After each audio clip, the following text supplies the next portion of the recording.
Good morning, everyone. Today, 720 million people across the world are hungry. The Russia-Ukraine war has exacerbated an already fragile situation. The United Nations Secretary General Antonio Guterres has been speaking of how millions of more people could be pushed to the edge of food insecurity, how several parts of the globe in just a few months from now could potentially be looking at famine. What is the role that emerging technologies and innovation can play in trying to help build resilient supply chains?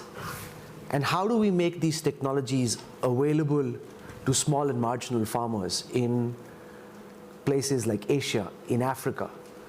To talk about what is in any case a very critical issue, but also a very immediate issue, we're joined this morning by public and private stakeholders. Allow me to welcome to the last day at the World Economic Forum in Davos, the Minister for Chemicals and Fertilizers from India, one of the bright stars of the Modi government, Mansukh Bhai Mandavia. Welcome, Minister. Thank you. Flanking him, Sven Holster, President and Chief Executive Officer of Yara International, one of the world's leading fertilizer companies. They've revolutionized agriculture 100 years ago. Is there a new revolution that can be powered by technology? Leanne Gill joins us, Executive Vice President, General Counsel, Corporate Governance and Compliance at Nestle, at the cutting edge of using technological innovations to change the way farming is being done. Can these be taken then to places in Africa and Asia as well? We've also got Ishmael Chunga, Chief Executive Officer, South African Confederation of Agricultural Unions, for a perspective from farmers. Is it really about cutting edge technology, or are there more real world solutions which can provide the innovation that we're all looking for? You're all welcome to participate. You can go on the Slido app, share your questions. I'll take some of those questions as this session wears on. But can I start by asking Sven to explain the criticality of the challenge as you see it, in terms of the global food grains crisis that stares us in the face, the scenario as you see unfold over the next few months, and solutions that you think need to be considered and worked on by everyone who's listening to this conversation? Well, thank you. And yes, we're faced with a dual challenge now, both a food crisis, but also a climate crisis, and we need to solve both of them. Yara is operating in 60 countries. We sell our products to 160 countries, and the reports we're getting back from the front lines now in the most vulnerable communities are just scary in terms of the impact now on food production and food affordability, and potentially also on availability. Indeed, the Russia's invasion of Ukraine has accelerated this, and creating significant disturbances to value chains that have been built up over decades, and where the food system actually has done a fairly good job at growing more food for a growing population, though at a cost to the environment. But now with trade flows changing overnight, that creates complexities that in turn also has a direct impact on food flows. Ukraine and Russia are big producers of food. Right now there are 25 million tons of corn and grain in the Ukrainian ports that is not reaching the market. So at the same time as we're talking about famine, we risk food rotting in inventories in Ukraine as a direct result of the war, and that's up to just an individual to make it a change to that. And here I can only plead to humanity to resolve that and hope that it changes, but we cannot rely on hope alone. We need to put other measures in place, strengthening the safety nets and the last safety nets that are out there, like the World Food Program, and also dealing with the longer term or medium term challenges of the food system.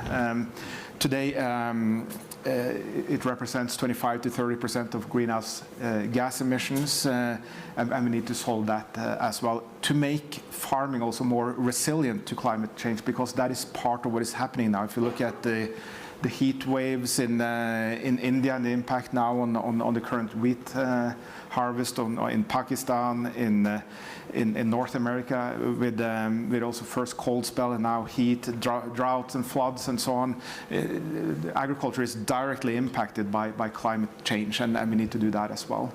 And then it's about technology. Our company was founded 120 years ago based on a technological breakthrough. Our founder was the first one that came up with the innovation to sequester and get nitrogen out of the air and turn it into fertilizer to feed a growing population. And that's had a huge impact on both on the ag sector, but also on a growing population. Now the next step will be on technology and data and transparency and availability through regenerative farming, which I think is key here, that we have an output-focused ag system that measures and really rewards farmers for farming in the right way, so that they get paid for something else than just a kilo of a crop. What we have now is exactly what we paid for in the food system. A food system only focused on kilos produced, not the environmental impact, productivity, nutritional content, water consumption, carbon sequestration. All of that has been, and I'm talking a bit broadly here, of course, but that's been disregarded, and then we're left with kilos of crop with the environmental consequences that has. So we have to use the dual challenge now to urgently change and help on food security, get more food to people, but at the same time solve the environmental challenges, and that's where technology plays an important role. So nitrogen as fertilizer is a big idea. Is there a particular big idea that you're most passionate about championing at this moment, or do you think it's a collection of small ideas that could potentially transform agriculture? Because the challenges that we're dealing with are immediate, and also long term. So there's structural and immediate challenges that we're dealing with simultaneously. Yeah, you know, there's not just one thing that will solve everything, but it starts with regenerative agriculture, that we start to agree on what is really the definition of that, so we can start to invest and build a structure around it and create the predictability for the farmers, but also the input providers and the food companies and the retailers, the whole value chain, so we have predictability on what that is. And I think we have enough in place to really go ahead with that. But then to use technology, like it could be sensor technology, both whether it's on tractors, handheld devices, what we can do now on satellite technology to get the power and agronomical competence that in the past would only be available to large-scale farmers. We can do that now with smartphones, to give that that power in the hand of the farmer to make these optimal decisions, and that requires, of course, a predictability, but also a willingness to implement the measures that allow that and full value chain partnerships. It doesn't help if we have premium fertilizer targeted if there is no demand for it, or if the farmers cannot afford it. But it is possible. The cost to decarbonize food, and that's calculated by Boston Consulting Group, is 4%. It's a very small number. It seems easy to absorb, but yet it's so difficult. If we put the entire burden on the farmers, we cannot do that. This has to be a full value chain, and technology will help to make it visible and also to enable that. Minister Mandavia, one of the challenges in countries like India is the fact that land holdings are becoming smaller. You've got water tables that are depleting, and making technology available at price points which farmers can afford. How are you and your government working towards addressing this challenge? It is important questions, because India is a big country, huge diversity, 1.3 billion populations, and half populations on depend on farming, and farming scale is going very little. So the farm size is very low, and so it's a very challenge that we are implement to technology, because individual farmers have used this technology and they have no financial situations. So we have taken to number of initiatives to government level, that holistic approach we have done. Farmers get fertilizer in cheaper rate, farmers get digital information as well as weather, as well as the nutrient deficiency, soil health card, all type of service provided to central government, and government provide these services, so the farmers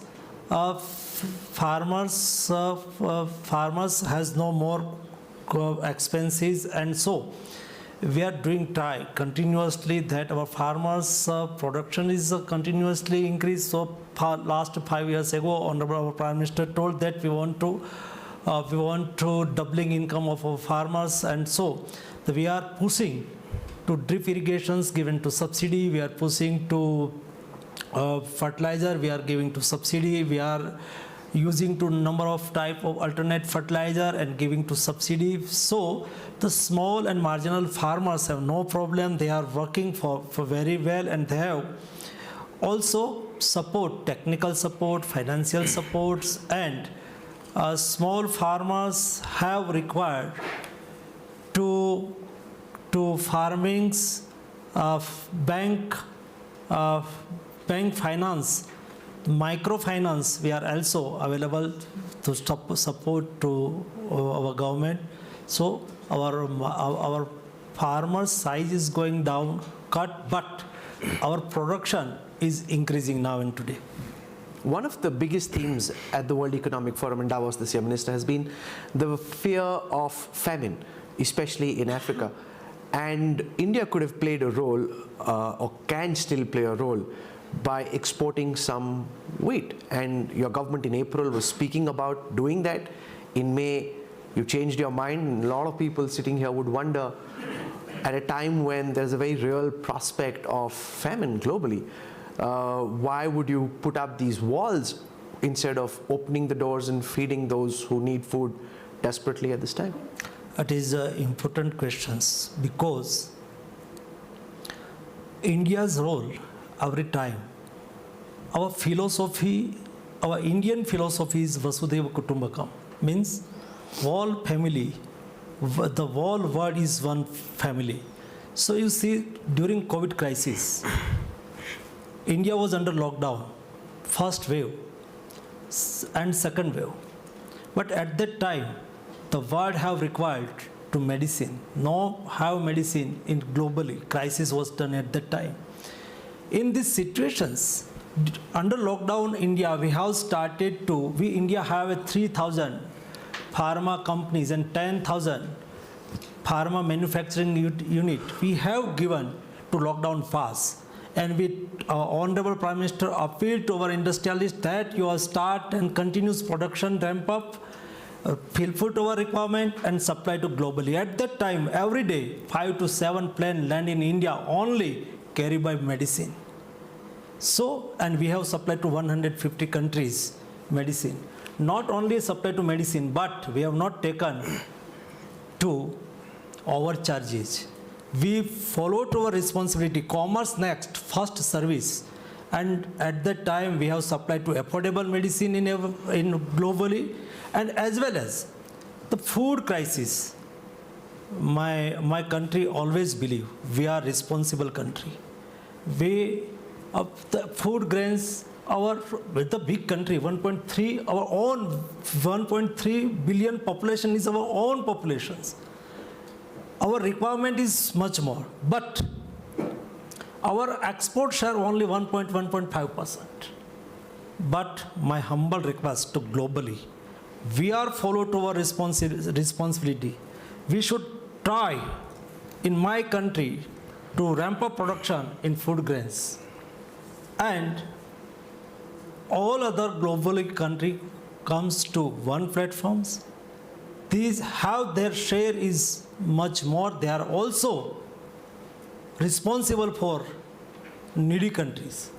It is my humble request, because it's all our responsibility. Any countries, any persons have not get to grain food security, it's not good. So Indian behavior, India is always responsible behavior and committed to globally and support to all country, every time, everywhere. Ishmael, Africa has the maximum amount of arable land in the world, and yet the maximum amount of challenges for food grain production are on the continent. Shwen gave us his sense of the challenges that we see in the next few months. Before we get to the long-term structural challenges, could you explain how you see the situation in Africa and how possibly technology or innovation could play some kind of a role in trying to ramp up food grain production? Thanks, Raul. Technology is an important factor in the transformation of agriculture in Africa, and I believe in developing countries. But sometimes we see technology not in its proper context. And I just want to maybe start also by saying that the problems of the war are just a compounding effect. Maybe the marginal increase in the pain that farmers face is not as high because they've always had shortages anyway. So they've been dealing with it with the war, without the war, with COVID, without COVID. So the starting point really should be clear that it has been a long-term problem. And what is panning out now is much more the urgency of addressing it. And technology plays an important role. But context matters.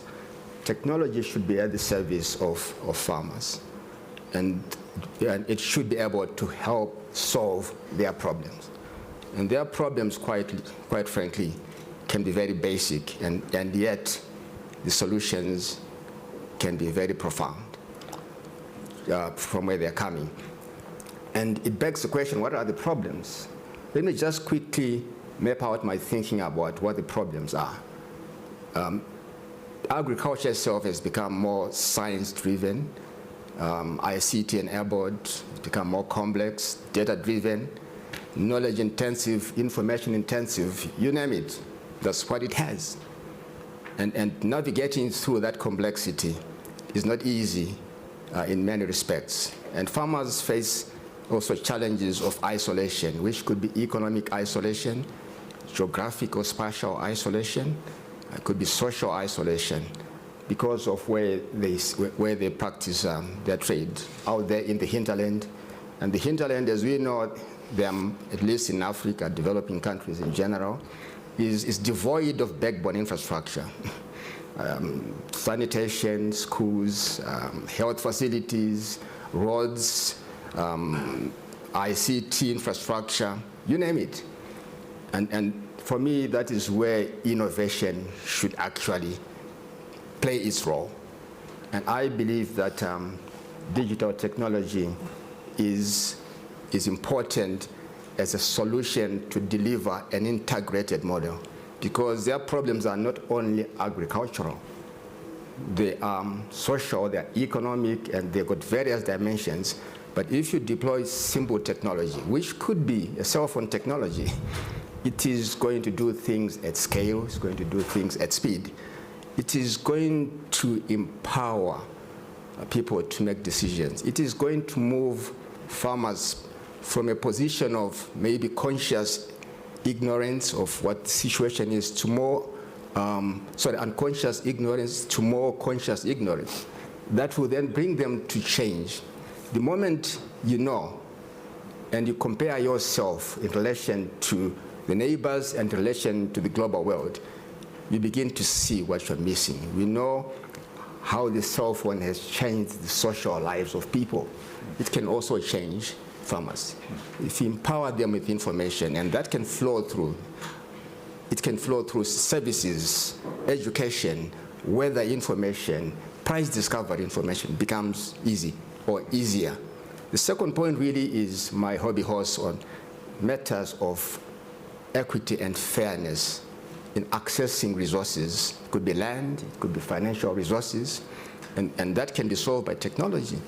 And another one, which is much more fundamental, is equity and fairness in the distribution of risk and reward along the chain.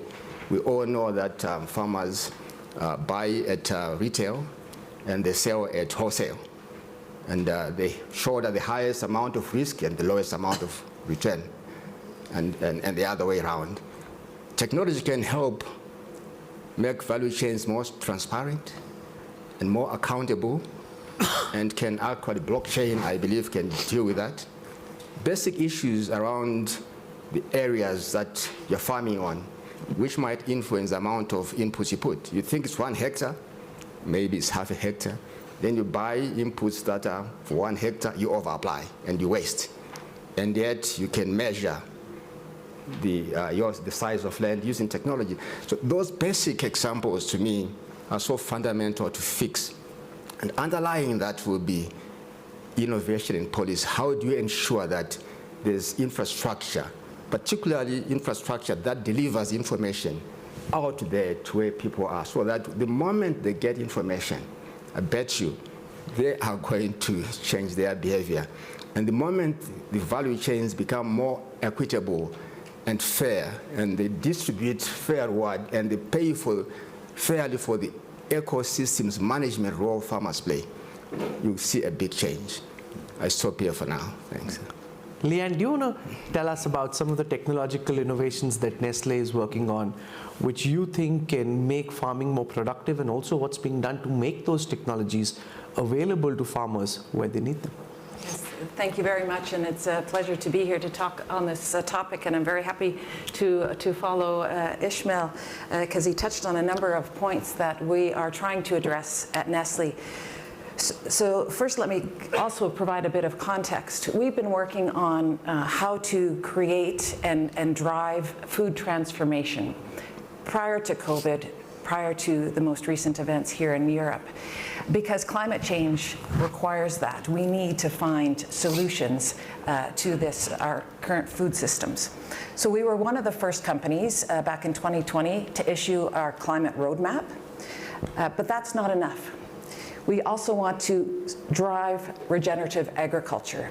And last September, we issued our ambition and how we're going to do that.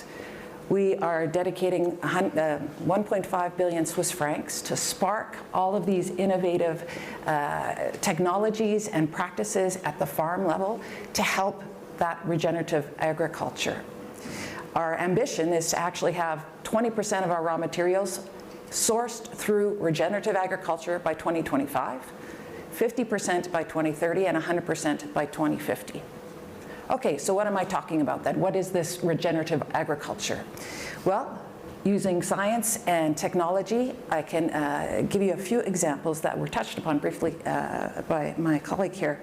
One is remote assessment technology, satellite monitoring.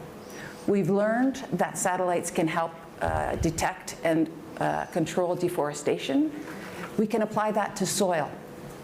In France, we're working with farmers using technology, satellite technology, to detect soil cover. So cover crops. Why are cover crops important? Well, cover crops help maintain moisture in the soil and protect biodiversity. So increasing the asset, the soil, helping the farmers retain the value of that asset and accelerate that production. Another technology are digital sensors, also mentioned. In Pakistan, we've been working on farmers to have digital sensors in the soil to monitor moisture levels. When the moisture is too low, it triggers irrigation, but only when it's too low. Provides us the certain amount of water needed, then stops. Prevents waste, improves the soil, improves the production. A third one we're using is public blockchain, working with OpenSC, where we're able to follow in the Congo the cherries, the coffee bean cherries from harvest all the way to the final product. We're doing that through blockchain and QR codes. And in fact, if you have time, go to the Nespresso site, look for our Congo Reviving Origin, and there's a QR code. It will show you the farmers in the cooperative. It will show you how much and whether how much they've gathered. It will show you if they've been paid the premium for their work, and it will show you how it got through the ports, through the manufacturing facilities, all the way to the shelf. So using this type of transparent technology to connect the farmer to the consumer is part of the role we have as a middle player in that entire value chain. And one last example I'd provide is our Income Accelerator project for cocoa. And this touches on a number of things that Ishmael touched on. This program rewards not for volume, but for practices. So incentives for using better agricultural practices such as pruning. Incentives for ensuring the children go to school. Incentives for using shade trees to help make more resilient the crops. Incentives for using other opportunities to have complementary crops. This is in Ivory Coast. It's part of our cocoa program. And where does the technology come in? It comes into on the payments. So we're applying science to help regenerative agriculture, climate resilience, improve yield, but we're also providing the payments, half to the male person of the household, half to the female member of the household, using mobile payments. So readily available technology through cell phones that enable the whole community and the individual farming households to benefit from science and technology. So there's a real opportunity with regenerative agricultural projects to address not just the soil and not just the food production, but wider issues. And one of the roles for the private sector is to see how we can prove out these technologies and systems, how we can scale them, how can we make them cost effective. And well, I could continue to talk on the pieces that are all made to that, but I'll stop there for a moment. Thanks. So we've actually heard responses at two ends of the tech spectrum, from application of blockchain technologies, which Leanne mentioned, to simply making information available on the mobile phone, possibly just on WhatsApp. And therefore, Ishmael, do you want to build on the relevance that you see of some of the technological interventions that Leanne mentioned in a real life circumstance in South Africa or anywhere else in Africa, and whether you think that some of these innovations can actually be applied by farmers in real time in the months and years to come? Indeed, I think what she mentioned, I had already alluded to certain aspects of it. I mentioned earlier on that blockchain technology can be deployed to measure the flow of value and risk along, and who is getting what when the product leaves the farm up to where it gets into the stomach, so to speak. So I see the relevance of that. It's not necessarily for use by farmers. It is to provide information to farmers to enable them to negotiate better, because you might not know how the thing actually is distributed. So if it brings an element of transparency, then we can begin to inculcate the principle of fairness, because things are now transparently displayed. So I see that remote sensing is important, and sensors are important. I alluded earlier on to the importance of digitally measuring or by satellite the plots of land that farmers have, for them to be able to determine the quantities in relation to that. So that already has application. But what also struck me profoundly, so to speak, was the issue of a practice-based type of reward system, and not so much of volume-based, because I think scale has been one of the major issues, because farmers are not able to scale because of the fragmentation, unless, of course, if they form a cooperative, which might not necessarily be the best model depending on the circumstances. So if you are able to reward also based on your practice, and the practice is contributing to the general good of the whole world, and of course the whole world has to pay for the general goodness. It cannot be the farmer that pays for it only. That for me is important, because of the smaller plots that they have. And also, if you're able to measure what actually is being put in the soil by way of carbon, the farmer might not be able to do it themselves, But if that is available and that is credible and that is trusted, there's an element of trust here, and that the value coming out of that is going to be fairly distributed, things will happen. So I'm a chief advocate of technology to be deployed to solve the problems that farmers face. Sometimes it's not so much of high tech. Sometimes it's not so much about having it themselves, but having access to the outputs that technology provides. Let's build on that, because that's a very important thing, Shwen. It's not just the availability of technology, whether it is the Internet of Things or drones. Now, some of those technologies are available. Ishmael, and farmers worldwide, especially small landholders, will say, how do you make the technology available at scale, at low cost, to the farmers who desperately need it? And their requirements may not be very high tech, it could be basic technology which enables them to be more productive. Exactly, and that's where we need to put a focus. How do we scale this? Because, I mean, look at what existing technology can do today. We worked with farmers in East Africa at the beginning of the pandemic to see how could we rapidly increase the food production, and with giving good access to input and through cell phones, both smartphones but also regular phones, to give them advice on how to do this agronomically. We digitally connected with 2 million farmers. 250,000 farmers were given fertilizer, and they were able to triple their maize yields in the first season.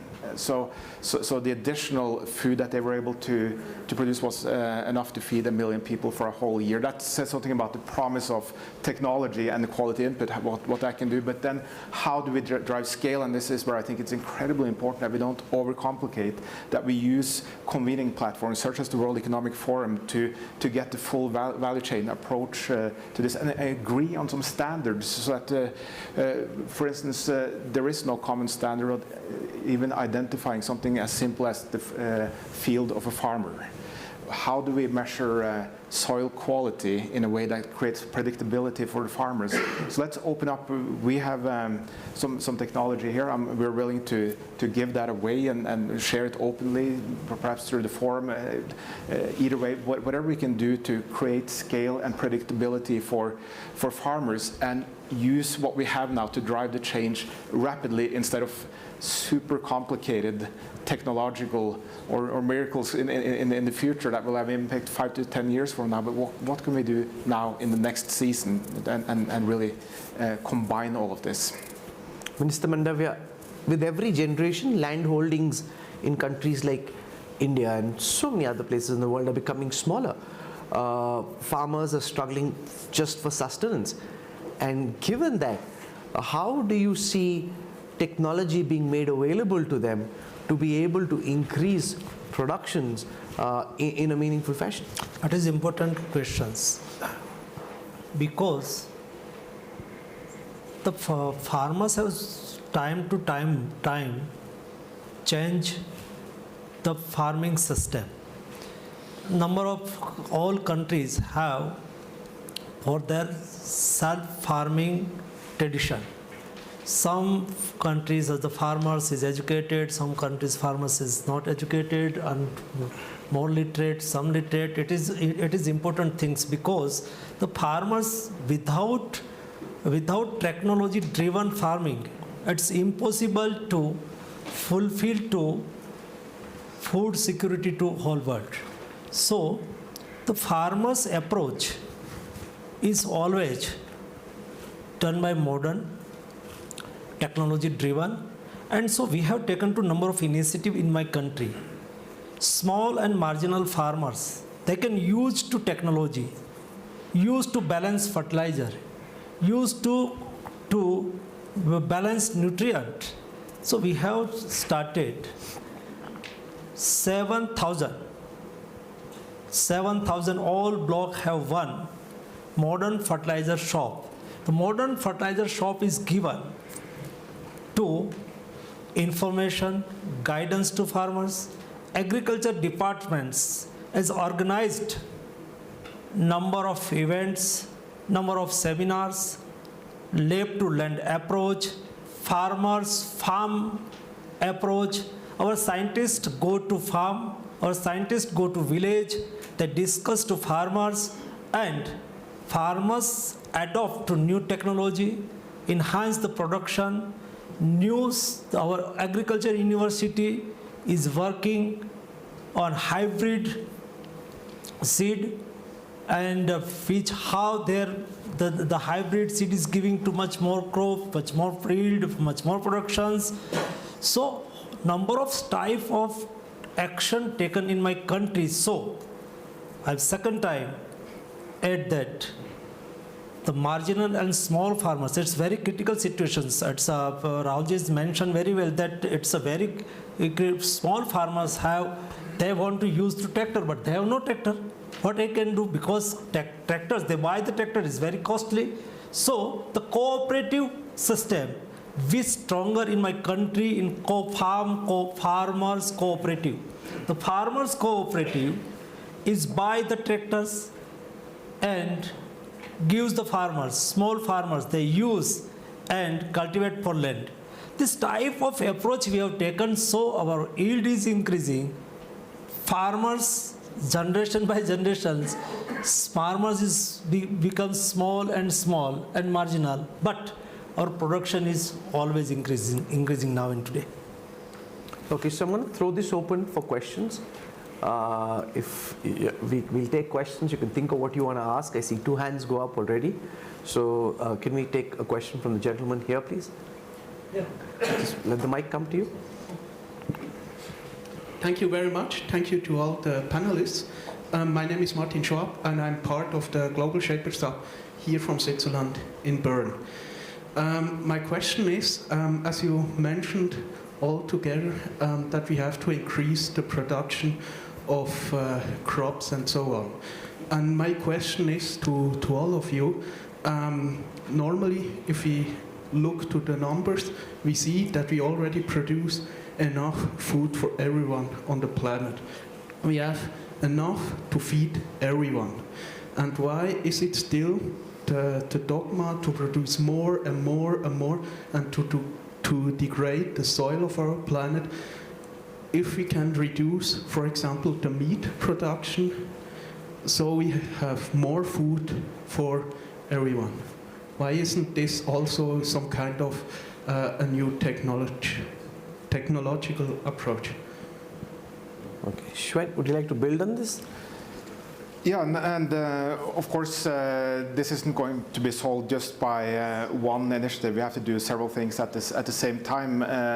But in terms of calories, yes, we're producing enough in the world to feed the world, but it's not produced in the right places. So it's about producing more of the food regionally and doing that in a more sustainable way. And indeed, by getting farming right, we can actually reduce the farmland by 40% and produce enough food for the population, but at the same time do that in a way that protects the soil through regenerative farming, cover crops, and focusing on soil health. Then you get 2 things at the same time, one or several things actually: more regional food production. You reduce the emissions of agriculture, which is also important to reach the Paris Agreement and the 1.5 degree target, and you can use practices to sequester carbon in the soil.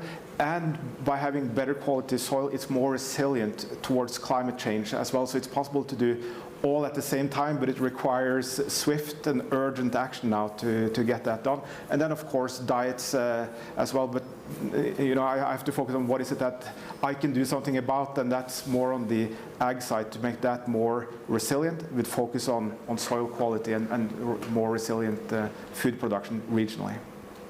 So if you have a question, just put your hand up and we can then go around the room. The gentleman there wants to ask. Hi, my name is Yusuf Bilisami.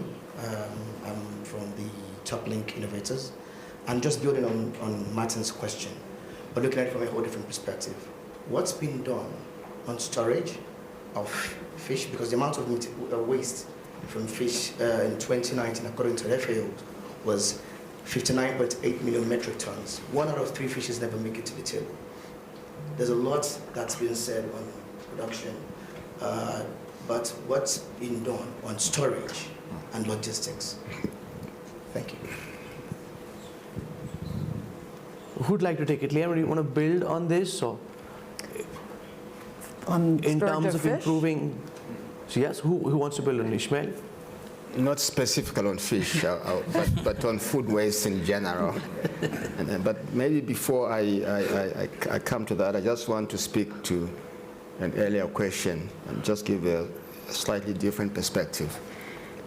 It's a bit difficult to understand, putting it mildly, that those that are responsible for producing food are the largest majority of those that are malnourished or underfed. It's an irony that if we need to look at ourselves in our own eyes and see whether what you're doing is good, the ones that are feeding the world are themselves hungry. That tells a story about many things, apart from equity and fairness in the distribution. It talks also about infrastructure. You spoke about why do we keep on producing more and more. Most of the farmers farm to eat, and they reside in areas where they are not even accessible, even to go and distribute food to. So they need to keep on producing, and producing better for them to be able to eat better, because it's that food that is surplus is not going to be able to physically move to where they are. Hence the need for infrastructure. And that also can speak to infrastructure that is related to energy, that is related to cold stores. That is also related to movement of fish, and if I apply it to fish. So I think there is sometimes not a proper analysis of what actually is the problem. Because yes, there's a lot of food, and yes, there are a lot of people are getting hungry. It seems like a very easy solution, but the question is actually much more complex. And we need to differentiate and segregate our solutions, and digital technology actually can help us understand which types of farmers would require which type of solution, and which type of farmers would require not this. Sometimes we use the lowest common denominator to try and solve a much more complex problem. Let's use digital technology to understand the farmers that we're talking about. Most of them are not in the commercial realm, and they probably are in the safety net realm. But safety nets can also be deployed digitally to try and solve their problems. So I think the innovation, in my view, is now in the thinking, in as much as farming is now much more in the head than in the hands. So that's where we need to be smart in terms of our solutions, technological or otherwise. Thanks. Maybe if I could just jump in and build a little bit on Ishmael, but also respond to your question. So I'm afraid I don't have the details on fish storage in our suppliers. But what I can tell you is that we are looking at alternative sources of protein, also to respond to your question, that don't rely on the same agricultural processes or the same source. So, for example, we've developed a plant-based tuna, which of course protects the biodiversity in the sea, provides an alternative form of protein, doesn't rely on the three most common calorie sources that the world is relying on. That's part of the transformative food systems. How can we leverage other sources of calories, proteins, et cetera, and diversify? So it's not so much increasing, but transforming in terms of production. And then last comment I would make, you know, we see at Nestle, it's incumbent upon us to be local, inclusive, and collaborative. Local meaning not the same solution doesn't apply everywhere. We need to reflect and respect the local farming conditions. Inclusive, leave no one behind. So the small farm holders, the program I talked about with cocoa, it's based on practices, not volume, because we want to include the small holder farmers. And then collaborative, we cannot do this by ourselves. We are working with all sorts of tech companies, NGOs, governments, suppliers, other associations, because it needs the world to do this. So I just want to share that with you as well. So we have time only for one last question. Rashid? Yeah, go for it. Good morning, my name is Rashid from Ghana. It's a hybrid of a question and maybe just to seek your perspective as well. We know that in terms of population growth, Africa is where the growth is happening, and the majority of the growth will be our young demography. Is there a case that this challenge requires a change in narrative to try and direct the attention and focus of the young generation towards agriculture? At the moment, it seems that everybody's leaving the rural area and chasing white-collar jobs in the urban areas. I don't know what your observation is on the field. If you could just share perspectives on this topic, please. Sure.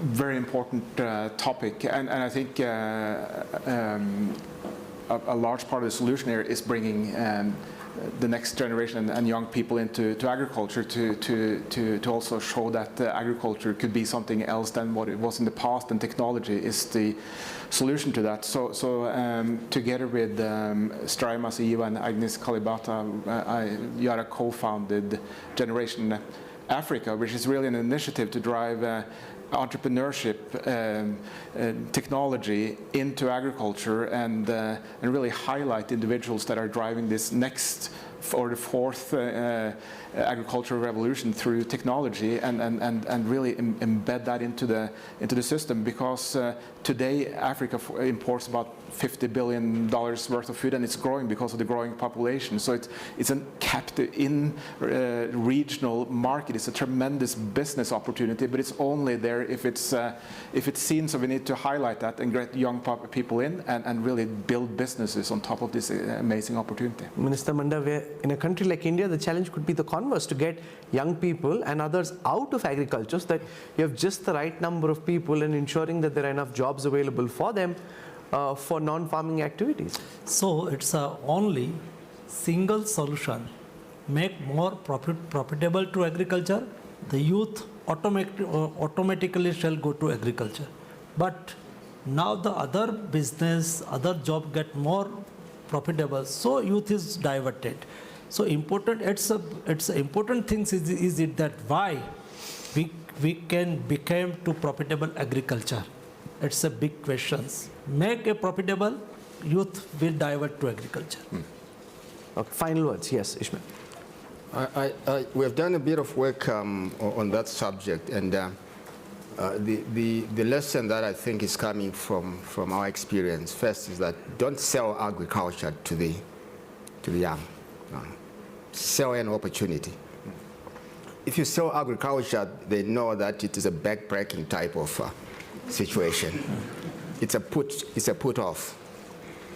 Sell an opportunity that is perhaps the largest sector that could have the largest number of billionaires. Sell entrepreneurship. Youth resonate with entrepreneurship. Youth resonate with technology.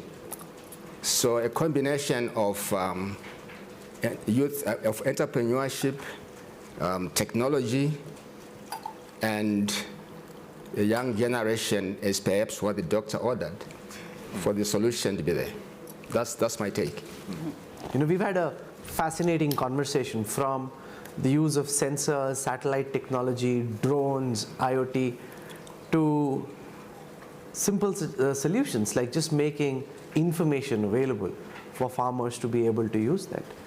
And working on this collaboratively is critical, not just in a long-term perspective, but also in the immediate term, given the kind of challenges we're dealing with on account of the geopolitical tensions.